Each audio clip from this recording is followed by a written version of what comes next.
Hey all, welcome to my channel. তো এখানে একটা ছোট্ট বিয়েবাড়ির মিনি ব্লগ তোমাদের সাথে শেয়ার করছি। অ্যাকচুয়ালি ব্লগ না, ছোট্ট কিছু ক্লিপ শেয়ার করছি। এখানে বর এসে গিয়েছিল, বরের দেখো থাল যাচ্ছে, বড় একটা আস্ত বড় মাছ আর চিকেন ছিল এর মধ্যে, যেটা আমি কভার করতে পারিনি দুর্ভাগ্যবশত। আর সব থেকে ইম্পর্টেন্ট যেটা শেয়ার করতে চাই সেটা হচ্ছে আমার ছেলের বিয়েবাড়ি মানে অ্যাটেন্ড করার যে উৎসাহটা, যে এক্সাইটমেন্টটা, সেটা তো ওর জন্য আমি বিয়েবাড়ি ত্যাগ করেছিলাম যখন ও ছোটো ছিল, ভীষণ কাঁদতো। বাট ওর এক্সাইটমেন্ট দেখে কিন্তু আমি আবার বিয়েবাড়ি অ্যাটেন্ড করা স্টার্ট করেছি।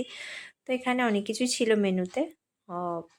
মটরশুঁটির পুরি ছিল, নবরত্ন ছিল, চিকেন বিরিয়ানি, স্যালাড, চাটনি, পাঁপড়, মিষ্টি সবই ছিল। আর সবগুলোর মধ্যে থেকেই অল্প অল্প করে কিন্তু আমার ছেলে নিজের হাতে খেয়েছে। আর সবথেকে যেটা অপেক্ষা মানে ওর ছিল সেটা হচ্ছে আইসক্রিম, যার কারণে কিন্তু ও গোটা বিয়েবাড়িটা অ্যাটেন্ড করার জন্য এত এক্সাইটেড, শুধুমাত্র আইসক্রিম খাওয়ার জন্য।